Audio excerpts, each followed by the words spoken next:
beginning with verse 11 of chapter 1. Brothers and sisters, I want you to know that the gospel I preached isn't human in origin. I didn't receive it or learn it from a human. It came through a revelation from Jesus Christ. You heard about my previous life in Judaism, how severely I harassed God's church and tried to destroy it. I advanced in Judaism beyond many of my peers because I was much more militant about the traditions of my ancestors. But God had set me apart from birth and called me through His grace. He was pleased to reveal His Son to me so that I might preach about Him to the Gentiles. I didn't immediately consult with any human being. I didn't go up to Jerusalem to see the men who were the apostles before me either. But I went away into Arabia, and I returned again to Damascus. Then after 3 years, I went up to Jerusalem to visit Cephas, Peter, and stayed with him 15 days. But I didn't see any of the other apostles except James, the brother of the Lord. Before God, I am not lying about the things that I am writing to you. Then I went into the regions of Syria and Cilicia, but I wasn't known personally by the Christian churches in Judea. They only heard a report about me. The man who used to harass us now preaches the faith that he once tried to destroy. So they were glorifying God because of me. Thus ends the reading of the word. Now I know how confusing it may all sound when I read Paul's letters. But I'm going to backtrack just a teensy bit. Does anybody remember what the issue was? Why Paul is writing this letter to Galatians? Remember last week the title of the sermon was Deserting the Gospel. And Paul was saying to the Galatians, why are you turning away from what I taught you? I gave you something simple, and now you're making it complicated. What they're doing, or what they've heard from somebody who is a person in authority, another authority figure, has said to them, okay, if you guys want to be complete, if you want to be truly Christians, you want to be sure God recognizes you when you die, you need to be circumcised. And Paul is saying, that's not what I told you. That's not what I preached to you. That's not the gospel that I gave to you. Now, what has happened here? Let's get into the details of this. What happens when you change your mind about something somebody's taught you? What happens? Feel guilty? Huh? Somebody else has come in who has better credentials or better cookies. What? Somebody has come in, somebody has come to the church and has preached to the people in Galatia and said, we have this authority, we have these credentials, we come from the big office, we come from Church Central, whatever. Somebody has come who has authority and has spoken to the Galatians, and the Galatians are doing that. Yeah, but so-and-so said that this is what we need to do if we want to be right with God. And so Paul is up against the other authorities. And Paul is saying, okay, you need to know I didn't go to seminary with them. You know, he's saying I didn't go up to Jerusalem to go to Christian school. Right? I know I'm taking him into the twilight zone. But he's making it very clear to the Galatians, look, I didn't get my information from the other apostles. I didn't go to Jerusalem and take a 2-week conference session other apostles to preach Christianity to you. I didn't get a certificate in Christianity. I didn't get a Master of Divinity degree or a Doctor of Ministry degree. I didn't. What I got was a revelation. What I got was a communication from Jesus Christ. And when I got that communication from Jesus Christ, I didn't go and check it out with the other guys. I didn't go immediately to Peter and say, Peter, you know what? I heard this thing from Jesus. Jesus told me that I needed not to be destroying the churches. I needed to be building the churches. Not only that, I need to be preaching to the Gentiles. He didn't do that. He didn't go to the authorities. Later, 3 years later, he says, and 14 years later, he started communing with the other apostles.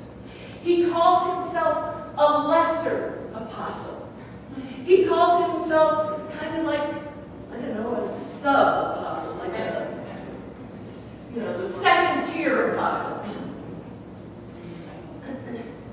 Because the rules to be an apostle, does anybody know what the rule is? How you get to be an apostle? Why they all died out in the first century? Was it just those that were at the Last Supper? Well, you're close. You're very close. That's very good, David. No. Apostles, and this is why Mary Magdalene should be one. Apostles were those who had seen the risen Christ. Okay? That was the rule. You get to be an apostle if you've seen the risen Christ. So, who was the first one to see the risen Christ? Mary. So the rule obviously doesn't apply. Anyway, so Paul, who is called an apostle with all the other apostles, is one who has authority by virtue of that electric connection that he has with Jesus. What has happened is communication has confused the Galatians. How many of you know about good and bad communication? How many of you work at jobs where you never know what's going on? Nobody ever tells me anything. I don't know what's going on. Right. Communication. And so Paul wants to be a communicator. He wants to make it simple. He wants to make it clear so that the Galatians aren't getting caught up in minutia. They're not getting caught up in doing a special dance that they have to do in order to be right with God. Paul confesses to them that I was somebody else before I did this. I was an up-and-comer. Paul, if he had stayed in Jerusalem, if he had kept doing what he was doing, if he had kept doing what he was doing with the Jerusalem authorities, that is in the Jewish church, in the synagogue or in the council in Jerusalem.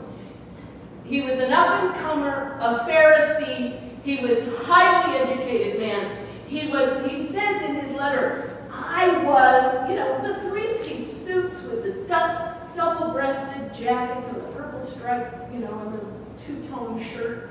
I mean, this guy, was an up-and-comer. And he was going to be, probably one day, one who would be sitting on the Supreme Court, the Sanhedrin. He would have been a member of the great Sanhedrin with all of the Pharisees and the Sadducees making major decisions about the religion.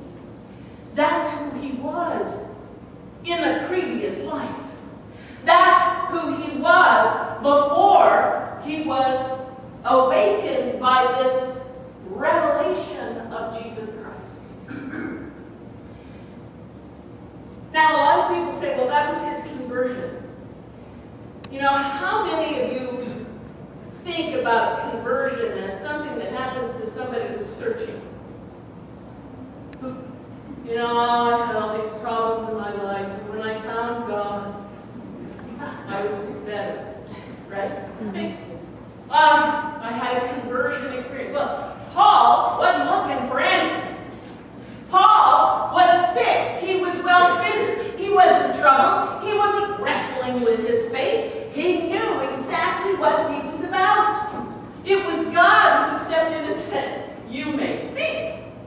you know what you're about. But have I got a deal for you?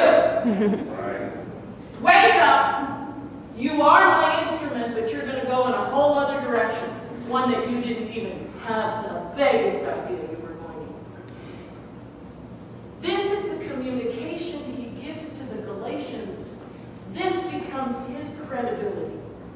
His confession of who he was and how he has been changed becomes his authority, becomes his credibility with the Galatians.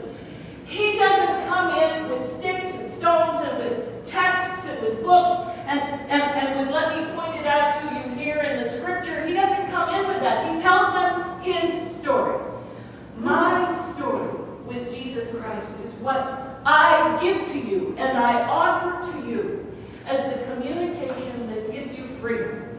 That your faith is in God, that you are saved by grace, not by circumcision. John Wesley was a man very similar to Paul in that he went to the Anglican church and said, you need a renewal.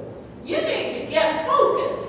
You need to get your minds someplace different. You need to remember what the gospel is all about. You need to know who it is you are in the faith. You need to know what grace is. And let me tell you, you've forgotten because you've gotten so caught up in ritual. His one statement for renewal. Can anybody tell me what it was? Besides joking alarm. His one statement was, love the Lord your God with all of your heart, with all of your soul, with all of your mind, and all of your strength, and your neighbor as yourself. Live that, be that, live in response to that. That is the one simple communication, just like Paul. Paul's simple communication. Believe in Jesus Christ and the grace of God, and you are justified by that faith. And John Wesley was saying very much the same thing. Live by the one law, to love God with all your heart, soul, mind, and strength, and your neighbor as yourself, and you will understand what God's grace is. You will be living in response to God's grace in everything you do. In everything you do. Everything you say. Everywhere you go. Love the Lord your God, and you will be guided. To the church in Galatia, to the people in the 17th century, the 18th century, the 19th century, the 20th and the 21st century, we still are trying to work with Wesley's very simple rule, very simple statement, that if we live by that law, that if we live by that commandment, we will do no harm.